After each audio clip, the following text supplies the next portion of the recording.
Seigneur, prends pitié, Seigneur, prends pitié, Seigneur, prends pitié.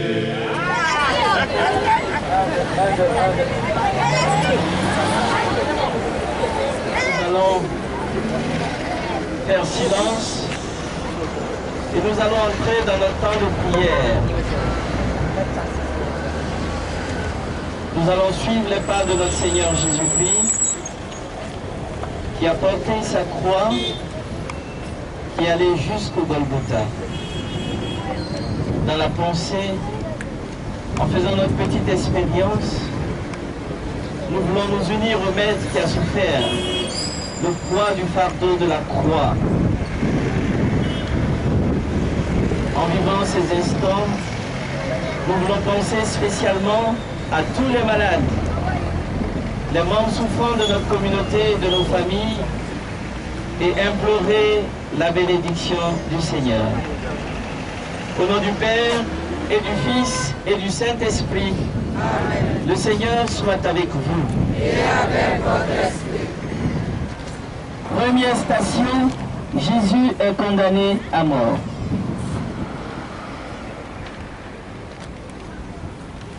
Ils parviennent à un domaine appelé Gethsémani. Jésus dit à ses disciples, « Restez ici, moi je vais prier. » Puis il amène avec lui Pierre, Jacques et Jean et commence à ressentir frayeur et angoisse. Il leur dit, « Mon âme est triste à mourir, demeurez ici et veillez. » S'écartant un peu, il tombait à terre et priait pour que, s'il était possible, cette heure s'éloigne de lui. Il disait, « Abba, Père, tout est possible pour toi. Éloigne de moi cette coupe. Cependant, non pas ce que je veux, mais ce que tu veux. » Le Christ a été condamné à mort car la peur du regard des autres a étouffé la voix de la conscience. Tout au long de l'histoire, il en a toujours été ainsi. Des innocents ont été maltraités, des innocents ont été condamnés, des innocents ont été tués. Le succès préféré à la vérité, la réputation à la justice. Seigneur Jésus de Nazareth, condamné à la mort sur la croix, donne-nous toujours de nouveau la grâce de la conversion.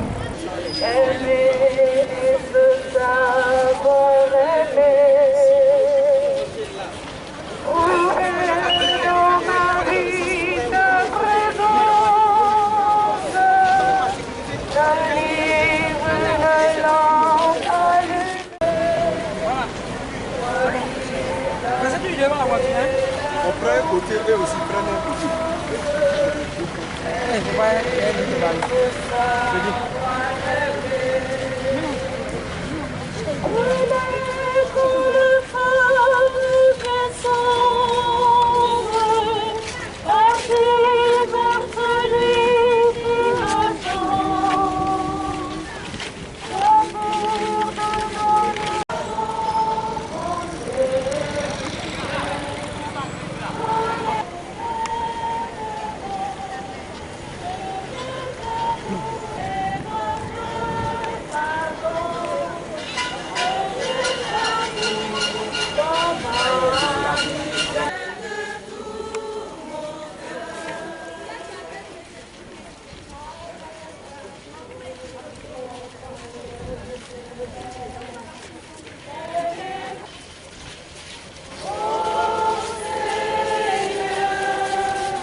retour bien moqué de lui, ils lui ôtèrent le manteau rouge et lui remirent ses vêtements.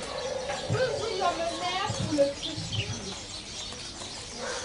La croix, mais sans Jésus. Parents chrétiens, nous trouvons des personnes qui sont aussi athées. Qu'elles veulent Jésus, mais sans la croix.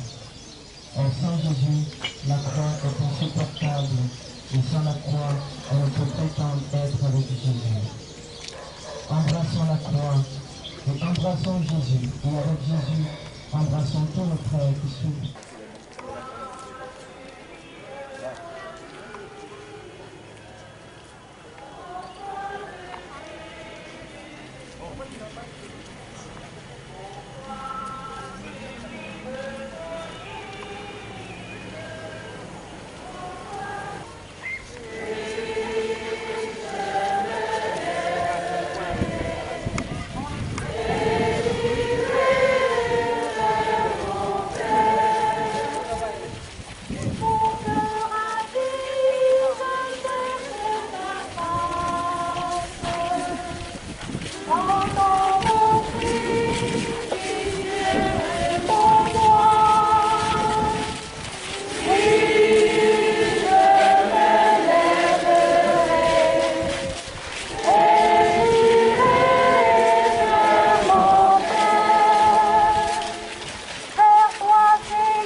Il était 9 heures lorsqu'on le crucifia. Les grands prêtres se moquaient de lui avec les scribes en disant entre eux: il en a sauvé d'autres et il ne peut pas se sauver lui-même. Et à 3 heures, Jésus cria d'une voix forte: mon Dieu, pourquoi m'as-tu abandonné? Jésus est resté fixé à la croix. Il ne s'est pas libéré. En lui ont été accomplies les prophéties du serviteur souffrant. Il n'était ni beau ni brillant pour attirer notre regard. Et nous pensions qu'il était châtié, frappé par Dieu. Nous étions tous errants, comme des brebis, chacun suivait son propre chemin. Mais le Seigneur a fait retomber sur lui nos fautes à nous tous. Maltraité, il s'humilie. Il n'ouvre pas la bouche. Comme un agneau conduit à l'abattoir, comme une brebis muette devant les douleurs, il ne parle pas. Apprends-nous à avoir confiance en toi qui viens à notre secours. Notre Père qui es aux cieux, que ton nom soit sanctifié, que ton règne vienne, que ta volonté soit faite sur la terre comme au ciel. Donne-nous aujourd'hui notre pain de ce jour. Pardonne-nous nos offenses, comme nous pardonnons aussi à ceux qui nous ont offensés. Et ne nous soumets pas à la tentation, mais délivre-nous du mal.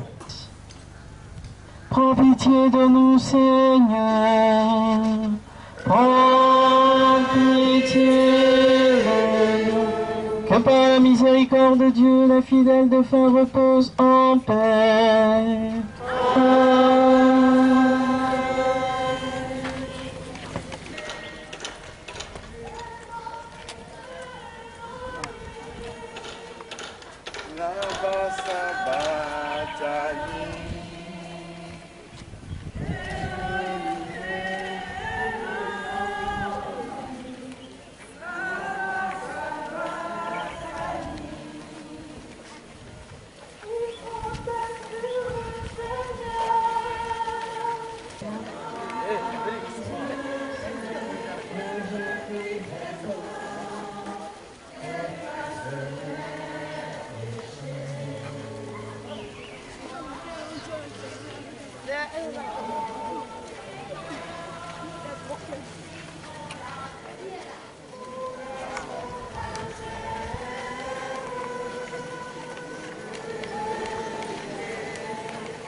Je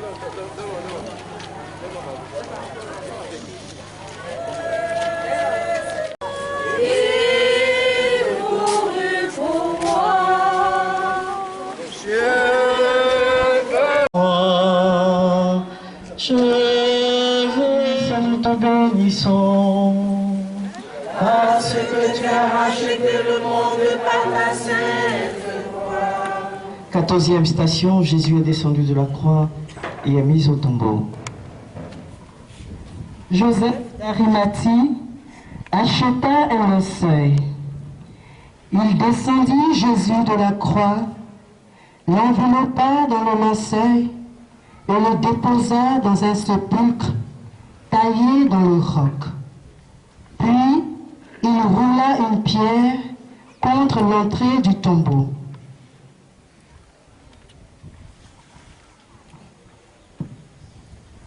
La tragédie nous fait réfléchir. Quand la mort nous touche de près, c'est un autre monde qui nous est proche. C'est alors que nous nous libérons des illusions et que nous avons la perception d'une réalité plus profonde.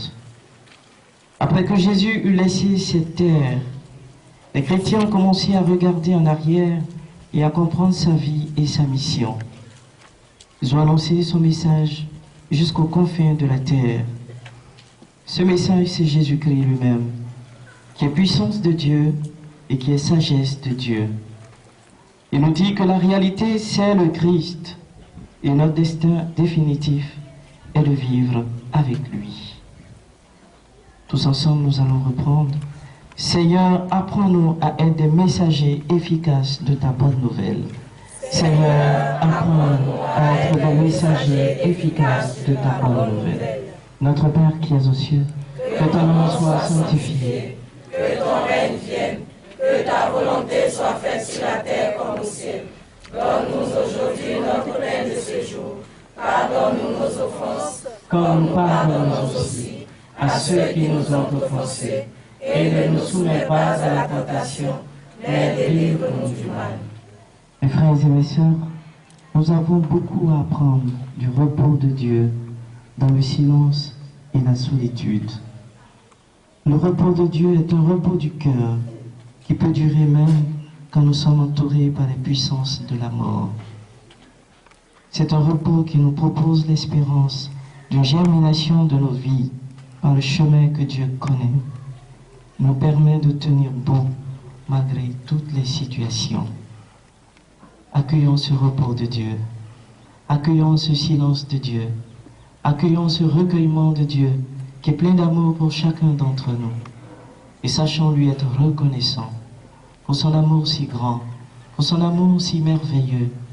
Sachons lui être reconnaissants et dans une grande attitude que nous puissions observer ce silence et ce repos, et dans une contemplation de tout ce que lui a vécu, que nous puissions toujours être et demeurer dans l'action de grâce. Prends pitié de nous, Seigneur. Prends pitié de nous. Que par la miséricorde de Dieu, les fidèles défunts reposent en paix.